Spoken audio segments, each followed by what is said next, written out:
Historically, Morion is a cultural event that is mostly participated by men in the province of Marinduque.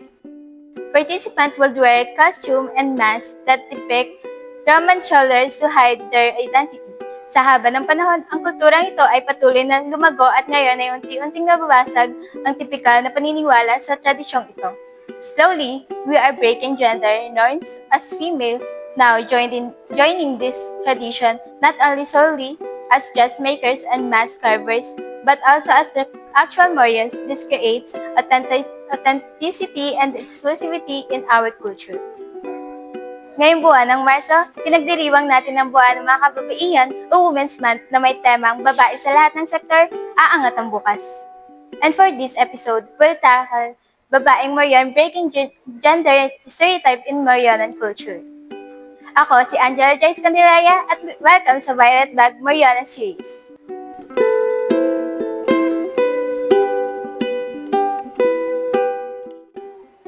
Magandang araw sa ating mga manonood. Ngayong araw kasama natin ang mga mag-aaral ng Marinduque State University mula sa Bachelor of Arts in Communication ng College of Arts and Social Sciences upang ibahagi ang kanilang perspektibo sa usapin natin ngayong araw mula sa kanilang binubuong lathala ng babaeng Morion, Breaking Gender Stereotype in Morionan Culture. Magandang araw po sa lahat. Ako po si Bea A. Donghit from Bachelor of Arts in Communication 1. At magandang araw po sa inyong lahat. Ako po si Lawrence Joshua Soto mula sa Bachelor of Arts in Communication 1. So ayan, magandang umaga muli sa ating lahat. So ngayon, Lawrence and Bea, umpisa na natin ang ating mga diskusyonan. So sa unang tanong, what are the Sustainable Development Goals or SDGs involved in your study and how important are they in ensuring gender equality? So maraming salamat po sa pag-imbita sa amin dito sa ating palabas na ito ng Violet Bag series. Of course, aming study ay babaeng Morion, breaking gender stereotype in Morionan culture. So napakahalaga nung pakikibahagi ng mga babae sa Morionan culture. Hindi lamang bilang sa mananahi o nagagawa ng costume o taga-ukit, kundi sila rin mismo bilang nagsusuot ng costume, ng Morion mask at nakikibahagi nga po sa pamamanata dito sa ating probinsya. Sa aming study, meron kaming 4 na SDGs na kasali, which are starting with SDG 4. The quality education po yung SDG 4. So ito po sila, parang quality over quantity. So through education, they provide knowledge and information about the culture and tradition. Through this, we're able to preserve our culture and tradition.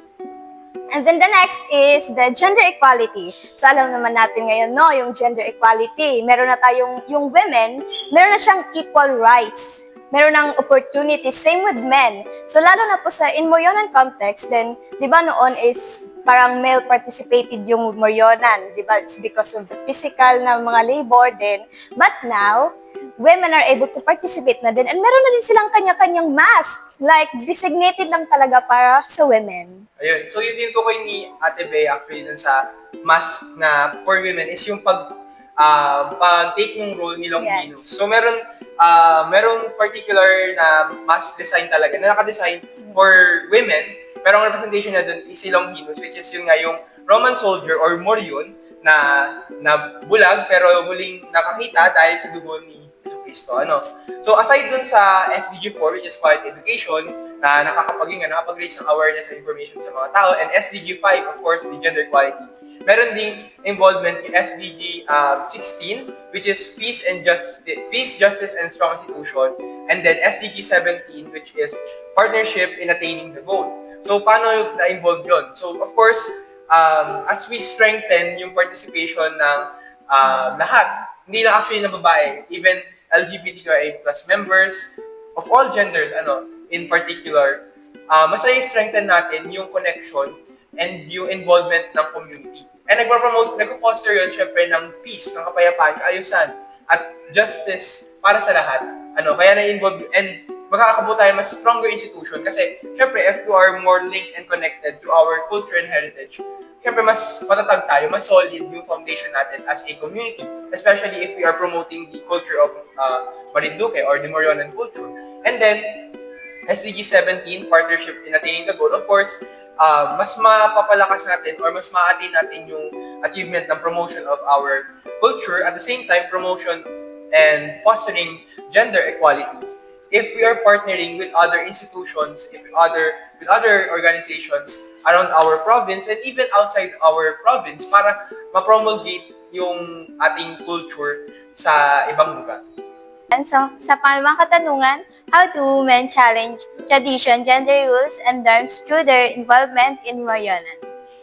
So, ayan na nga, di ba, as I said earlier, na physical labor talaga yung sa Morionan. Kasi yung mga masks and costumes pa lang ay mabibigat na talaga yan. That's why it's very challenging for women to participate. But because of gender equality, yun na nga.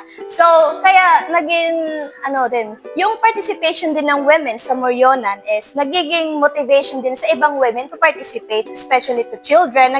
Parang sila yung nagiging example sa iba na to encourage participation na din para sa pag-preserve na din ng ating mga tradition.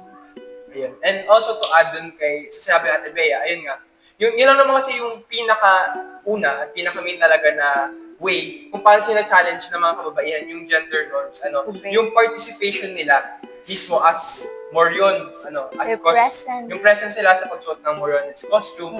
Kasi it means to say, nag-breakthrough tayo sa common barrier na yun nga, or common known culture na lalaki talaga ang nagsusuot. And as time goes by, and as generation goes by, yung mga babae na rin, sila na rin mismo, susuot na rin sila.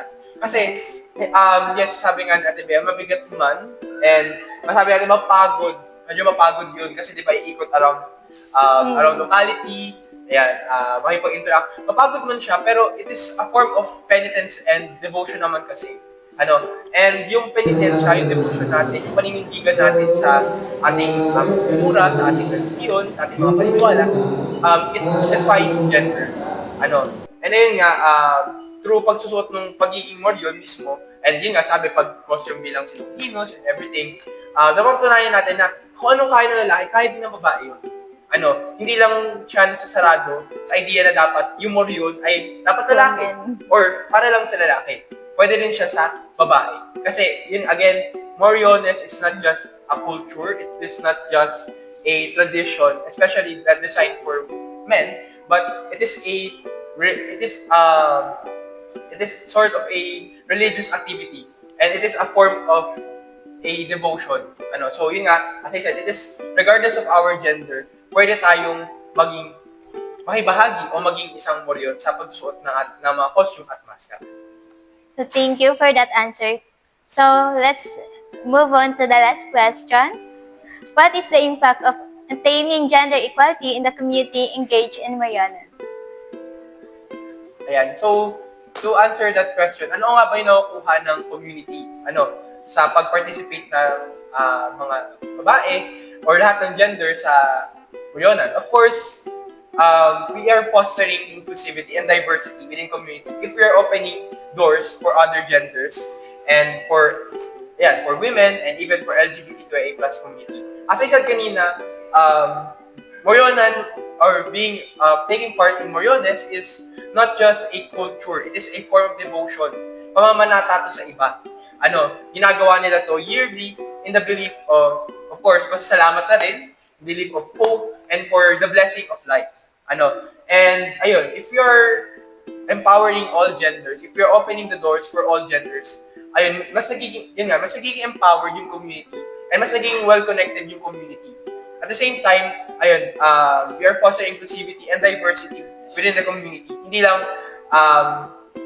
lang siya just for the sake na we are encouraging para lang for participation. We are encouraging all of the genders or all of the people na sumali para ma-promote din yung ating kultura. Kasi our culture is very rich. Napakayaman ng Moriones, or Morionan culture.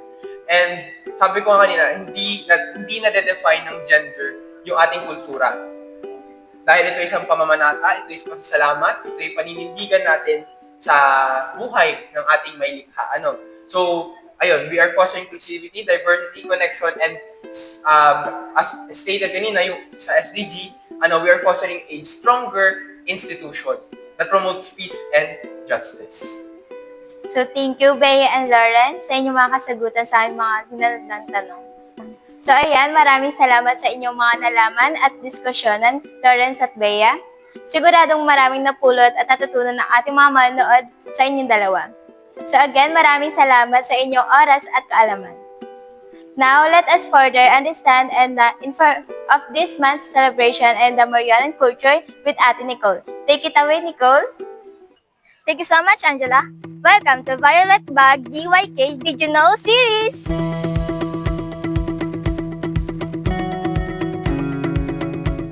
Did you know? Noong ika-12 ng Abril taong 2022, nagsagawa ng webinar ang National Museum of Marinduque, Romblon area na pinamagatang Panata at Kababaihan, Women's Role in the Preservation of Marionan and Letter Rights in Marinduque. Ella Mazon, one of the few women who get to take on the role of Longhino in her costume, stated, "We all know that Marion is for men only, but not at all. Women can also do Marion," proving the gender breakthrough of women in Marionas. Did you know? As women can take on the role of Longhinos, meron din silang specially designed mask for them, symbolizing their inclusion in the tradition. Did you know? Ang tema ng 2025 National Women's Month celebration in the Philippines ay Babae sa lahat ng sektor, aangat ng bukas sa bagong Pilipinas. #AccelerateAction.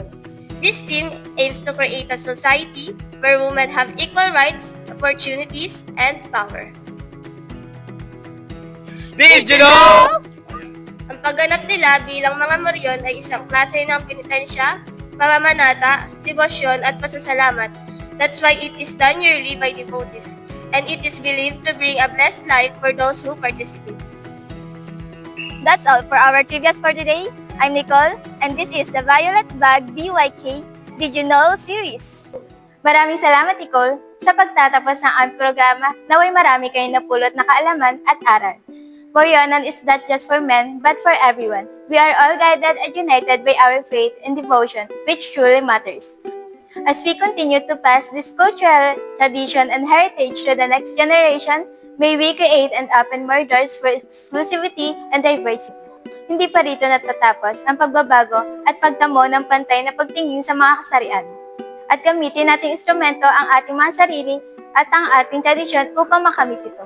Malaki ang ginagampanan ng mga kababaihan, hindi lamang sa ating lipunan, gayon pa din sa ating kultura. Pagyamanin at pagpahalagan pa natin, magandang araw at maraming salamat.